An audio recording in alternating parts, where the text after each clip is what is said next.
Breaking news, ভারতের শেখ হাসিনাকে বের করে দেওয়া। জানাবো কৌশল ব্যর্থ হচ্ছে আওয়ামী লীগের। এবং সর্বশেষ জানাবো ট্রাম্পের অভিবাসন নীতি নিয়ে বাংলাদেশিদের উদ্বেগের কারণ নেই। এতক্ষণ শুনছিলেন সংবাদ শিরোনাম, এবার বিস্তারিত। ব্রেকিং নিউজ, ভারতের শেখ হাসিনাকে বের করে দেয়া।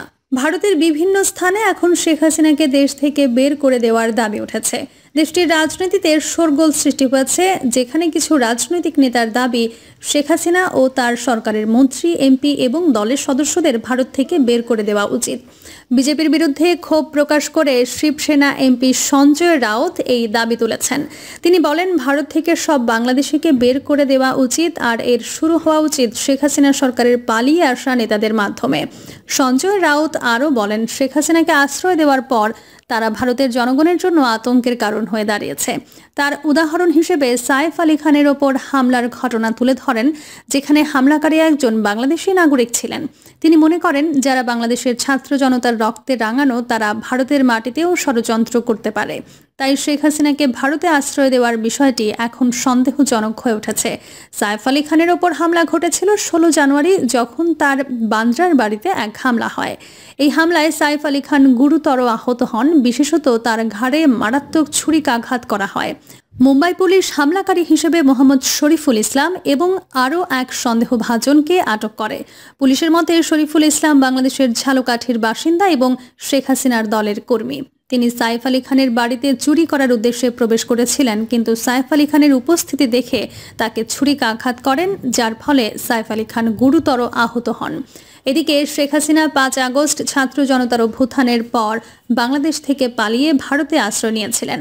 তারপর থেকে তিনি ও তার সরকারের মন্ত্রী, এমপি ও আওয়ামী লীগ নেতাকর্মীরা অবৈধভাবে সীমান্ত পার হয়ে ভারতে চলে আসেন।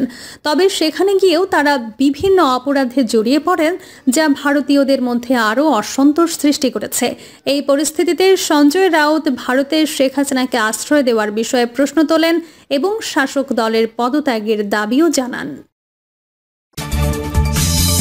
কৌশল ব্যর্থ হচ্ছে আওয়ামী লীগের। ছাত্র জনতার গণঅভ্যুত্থানে গত 5 আগস্ট ভয়াবহ পতনের পর অন্তর্বর্তী সরকারকে বিপদে ফেলে রাজনীতিতে ফের পুনর্বাসনের জন্য একের পর এক কৌশল গ্রহণ করেও ব্যর্থ হয়েছে আওয়ামী লীগ। সর্বশেষ মার্কিন যুক্তরাষ্ট্রে ডোনাল্ড ট্রাম্পের জয় নতুন করে স্বপ্ন দেখা শুরু করলেও গেল সোমবার শপথ গ্রহণের দিনই এদেশের অন্তর্বর্তী সরকারের প্রতি ইতিবাচক মনোভাব পোষণ করায় এখানেও বড় ধরনের হোঁচট খেয়েছে দলটি। এই পরিস্থিতিতে নতুন কর্মকৌশল নির্ধারণেও খেই হারিয়ে ফেলছেন দলটির পালিয়ে থাকা নেতারা। অবশ্য ভবিষ্যৎ নতুন কৌশল নির্ধারণে কাজ চলছে বলে দলটির তৃণমূল ও মধ্যম সারির একাধিক নেতার সাথে আলাপকালে এই তথ্য জানা গেছে। ছাত্র জনতার নজিরবিহীন গণঅভ্যুত্থানে 5 আগস্ট পতন হয় টানা 16 বছর ক্ষমতায় থাকা আওয়ামী লীগের। ওই দিন প্রধানমন্ত্রীর পদ থেকে পদত্যাগ করে দেশ ছেড়ে প্রতিবেশী দেশ ভারতে পালিয়ে নিরাপদ আশ্রয় নেন দোর্দণ্ড প্রতাপশালী প্রধানমন্ত্রী শেখ হাসিনা। এই খবর ছড়িয়ে পড়লে আওয়ামী লীগের সাধারণ সম্পাদক ওবায়দুল কাদের সহ কেন্দ্র থেকে তৃণমূল পর্যায়ের নেতৃবৃন্দ এবং আওয়ামী লীগ সরকারের সব মন্ত্রী, এমপিও আত্মগোপনে চলে যান। আওয়ামী লীগ এবং তার সরকারের টপ টু বটম সবাই পালিয়ে গেলেও হাল ছাড়েননি তারা। রাজনীতিতে পুনর্বাসন হওয়া ও অন্তর্বর্তী সরকারকে বিপদে ফেলার জন্য নানা কৌশল বেছে নেয় দলটির ঘাপটি মেরে থাকা সুবিধাভোগীরা। নেতারা কেউ প্রকাশ্যে রাজনীতির মাঠে না এলেও নীল নকশা বাস্তবায়নে আওয়ামী লীগের ছায়া হয়ে কাজ করছেন তাদের দোসর সরকারি বেসরকারি পদস্থ বিভিন্ন কর্মকর্তা ও দেশের অভ্যন্তরে লুকিয়ে থাকা সহযোগী ভাতৃপ্রতিম সংগঠনের নেতৃবৃন্দ। এসবের পেছনে খোদ দলীয় প্রধান শেখ হাসিনা সহ শেখ পরিবারের ডজন খানেক নেতা ভারতে অবস্থান করে কলকাঠি নাড়ছেন বলে একটি নির্ভরযোগ্য সূত্রে জানা গেছে। সম্প্রতি মধ্যরাতে সচিবালয়ের 7 নম্বর ভবনে ভয়াবহ আগুন লাগে। অগ্নিকাণ্ডে ওই ভবনের 6ষ্ঠ থেকে 9ম তলা পর্যন্ত সবকিছু পুড়ে অঙ্গার হয়ে যায়। সচিবালয়ের মতো সুরক্ষিত জায়গায় আগুন লাগার ঘটনা নিয়ে নানা প্রশ্ন ঘুরপাক খাচ্ছে। সন্দেহের তীর এখন আওয়ামী লীগ আমলের সুবিধাভোগী আমলাদের দিকে। ছাত্র জনতার গণঅভ্যুত্থানে মন্ত্রী, এমপিরা পলায়ন করলেও সচিবালয়ে এখনও বহাল তবিয়তে রয়েছেন আওয়ামী লীগের দোসর সেই আমলারা। অন্তর্বর্তী সরকার হাতে গোনা 2-4 জন আমলাকে বাধ্যতামূলক অবসরে পাঠালেও বেশিরভাগই পদে বহাল রয়েছেন। আবার কেউ কেউ পদোন্নতি পেয়ে নতুন রূপে প্রভাব খাটাচ্ছেন। আবার কারো কারো দফতর বদল হলেও অন্তর্বর্তী সরকারের সাথে ওই আমলারা মিলেমিশে একাকার হয়ে কাজ করছেন এবং ভেতরে ভেতরে সেই আগের প্রভাবেই খাটাচ্ছেন তারা। বলা যায় আওয়ামী লীগের দোসর আমলাদের হাতে শুধু সচিবালয় নয়, পুরো রাষ্ট্রেরই নিরাপত্তার গুরুত্বপূর্ণ দায়িত্ব রয়েছে। তাদের ওপর ভর করেই আওয়ামী লীগ কর্মকৌশল নির্ধারণ করে বাস্তবায়নের পথে আগায় বলে সংশ্লিষ্ট সূত্রে জানা গেছে। এই কমাসে সংঘটিত গ্রাম পুলিশ আন্দোলন, আনসারদের আন্দোলন, বিভিন্ন দাবিতে সরকারি ও বেসরকারি স্কুল কলেজের শিক্ষকদের আন্দোলন, ইসকন ইস্যু, পল্লী বিদ্যুৎ কর্মকর্তা কর্মচারীদের আন্দোলন, 7 কলেজের শিক্ষার্থীদের আন্দোলন, পোশাক শ্রমিকদের অসন্তোষ সহ বিভিন্ন দাবিতে সচিবালয়ের আশেপাশে সরকারি বেসরকারি বিভিন্ন গোষ্ঠী ও বাহিনীর চলা আন্দোলনের পেছন থেকে কলকাঠি নাড়েন আওয়ামী লীগ নেতারা। ওইসব আন্দোলনের মাধ্যমে আওয়ামী লীগ অন্তর্বর্তী সরকারকে বিপদে ফেলার কৌশল বেছে নিলেও সরকারের কঠোর নীতির কারণে তা ব্যর্থ হয়েছে বলে মনে করেন রাজনীতি বিশেষজ্ঞরা।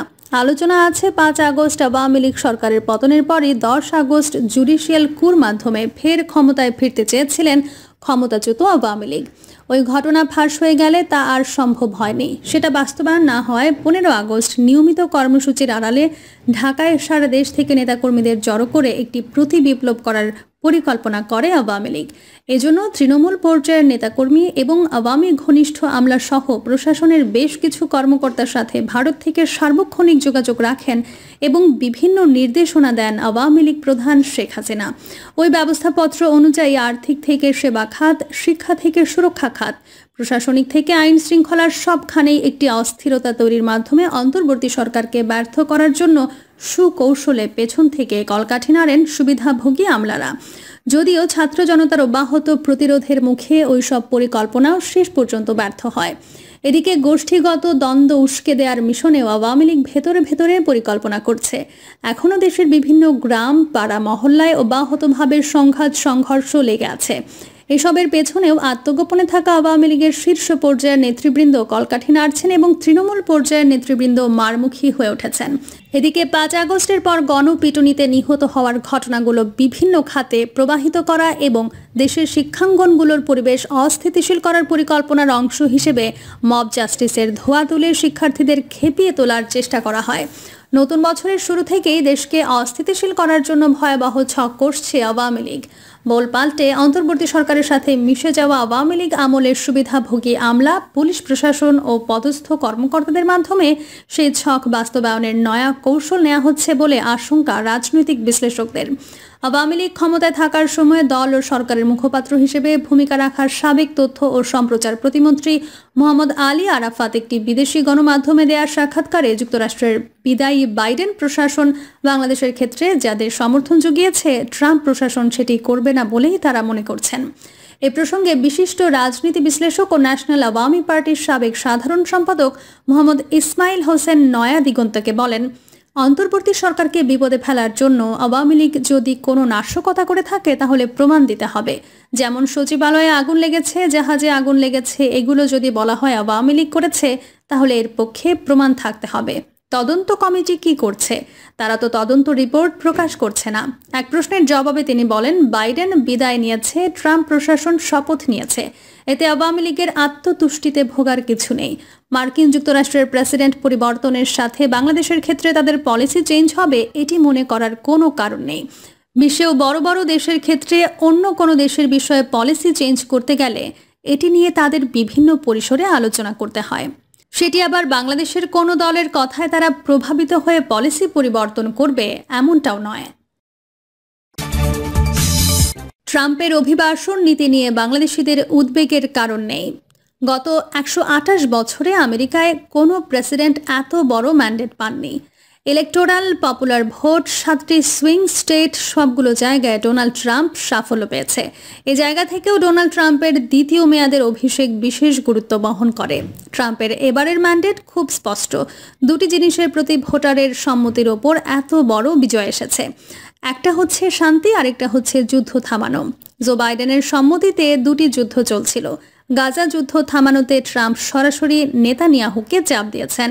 ফাঁস হয়ে যাওয়া ফোন আলাপে তার শোনা গেছে। এটা প্রথম ম্যান্ডেটের প্রতিফলন বলা যায়। প্রিয় দর্শক, এই ছিল এখনকার সর্বশেষ সংবাদ। আপডেট সব সংবাদ পেতে চ্যানেলটি সাবস্ক্রাইব করে বেল আইকনটি ক্লিক করে রাখুন।